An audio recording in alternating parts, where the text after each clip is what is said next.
part 6 of Understanding Islam, Unpacking the Dhimma. And we're looking at the psychology of dhimmitude, of the psychological conditioning that happens to non-Muslims living under Islamic rule.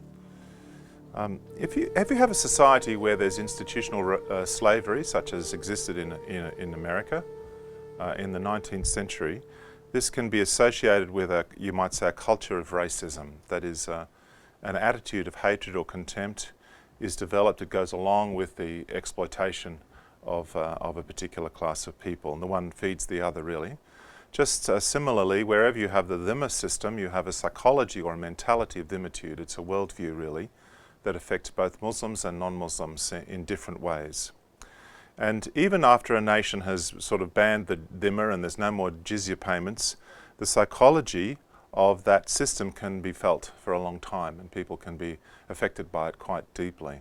So even when some nations, such as Egypt, stop the payments, the culture stays, the psychology stays. You might say the US still struggles with the inheritance of racism that comes from slavery, and so this is a persistent psychology. And what's quite interesting, and we'll speak about this in the next part, is that the Western countries and Christian organizations are coming under this worldview, even though they haven't been technically defeated militarily. It's an option, it's a way of thinking that is offered to non-Muslims as a way of getting along with Islam. And people accept that and adopt it for themselves. Mawardi, an 11th century jurist, said that the jizya is either a sign of contempt because of their unbelief, or it's a sign of the mildness of the Muslims who spared the dhimmis. So what he's saying is that the non-Muslims should feel humility because of the contempt, or gratitude because of the kindness of the Muslims. So humble gratitude is the expected attitude of non-Muslims. They should feel humbled towards Muslims, and they should feel grateful towards them. These are the psychological attributes that dhimmitude expects from non-Muslims. Batyeor, who's the pseudonym means daughter of the Nile, and she's an Egyptian Jew, and she wrote about the dhimmi condition, the psychology of being a dhimmi. She said, the law required from dhimmis a humble demeanour, eyes lowered, a hurried pace. They had to give way to Muslims in the street, remain standing in their presence, and keep silent, only speaking to them when given permission. They were forbidden to defend themselves if attacked, or to raise a hand against a Muslim on pain of having it amputated. Any criticism of the Quran or Islamic law annulled the protection pact. In addition, the dhimmi was duty-bound to be grateful, since it was Islamic law that spared his life. The whole corpus of these practices formed an unchanging behaviour pattern which was perpetuated from generation to generation for centuries. It was so deeply internalised that it escaped critical evaluation and invaded the realm of self-image, which was henceforth dominated by a conditioning in self-devaluation.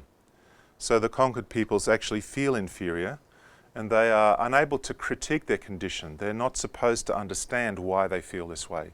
They're just meant to know that they are inferior. And it can be a real eye-opener to have these principles explained to people who've lived under them all their life.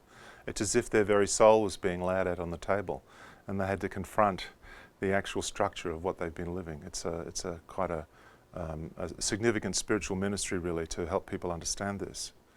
This situation, determined by a corpus of precise legislation and social behaviour patterns based on prejudice and religious traditions, induced the same type of mentality in all dhimmi groups.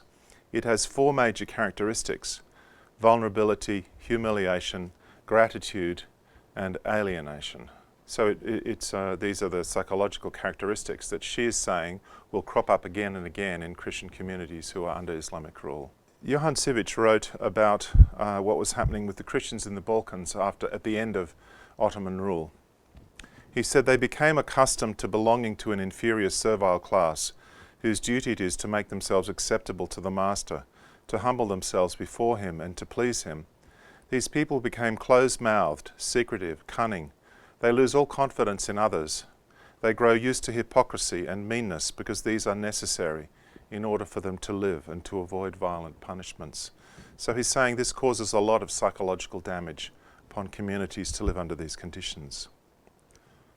David Raab, writing about the Christians in the Palestinian-controlled areas, pointed out that a Palestinian Christian cleric compared the behaviour of Christian dhimmis of some Palestinian Christian leaders to that of battered wives and children who continue to defend and even identify with their tormentor even as abuse persists.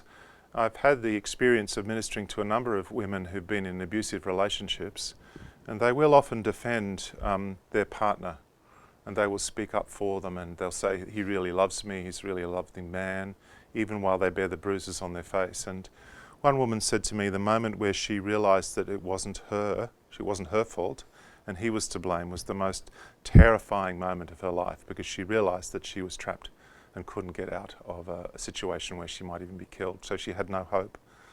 And you will find that some Palestinian Christian leaders adopt the cause of Islam, and you'll get the Anglican Bishop of Jerusalem in the past used to come overseas, and he would do the work of Hamas and proclaim how evil Israel was and how terribly suffering the Christians were. They would speak about the sufferings caused by the Jews, by Israel, by the fence or whatever it was, the barrier. But they wouldn't talk about what was happening to them because of Muslims. And I spoke to the Anglican bishop, the former one. I said, well, you're suffering quite a bit from Muslims, aren't you? Your land's being expropriated and you're experiencing injustice. He said, yeah. I said, why don't you talk about that? He said, oh, what can we do about that? We can't do anything about that. We have to live with that.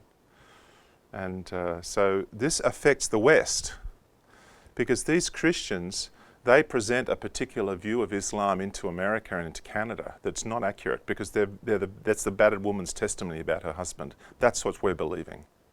And that's very damaging, actually. And really what you need to do is have compassion for these Christians and understand that their testimony has been damaged, as they have been, and pay close attention to the contrary evidence that is coming about their sufferings at the hand of Islam, because they're partnering with Hamas, and the Jihad project will not win them freedom. It will not rescue them from their state.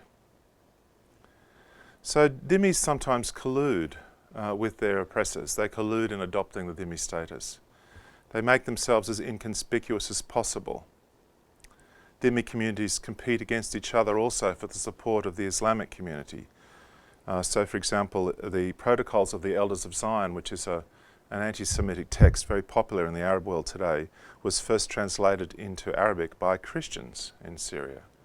So if the Christians promote anti-Semitism, then they hope that the Muslims will be kind to them. So you kind of try and identify with the Muslims. You try and blend in, look like them, wear their clothes. The whole Arab movement, the trying to create an Arab identity over 100 years ago, was led by Christians. They wanted to create a new Arab identity for Christians and Muslims together, that they'd be able to blend into the Ummah and it wouldn't oppress them anymore. But Arabism has failed, and what's happened is that the Arab movement has become an Islamic movement, and the Christian Arabs are now alienated in their own homelands again and unable to find a place. It was a failed project. Now this raises some deep questions for us as Christians, these psychological issues. Christ offers a model for Christians to serve our neighbour and to subjugate our own needs in the process, to wash each other's feet, as Jesus said. But Islam interprets this service not as a gracious gift, but as a debt owed. The service is regarded as confirmation of Islam's destiny to rule over the people of the book. In this paradigm, aid becomes tribute and humility becomes humiliation. And actually the Arabic word for tribute that you pay to the Islamic community not to have your city attacked is jizya as well. So is America paying jizya to Egypt, or is it giving it aid? If the purpose is to prevent violence, then it's jizya. What's the relationship? Who's the master and who's the slave? These are very important spiritual questions to be asking about relationships with the Muslim world. This is a challenge for Christian mission. How do we be Christ-like and serving, but at the same time not voluntarily adopting a dhimmi worldview, not being entrapped into this psychology and spiritual trap that Islam sets for Christians.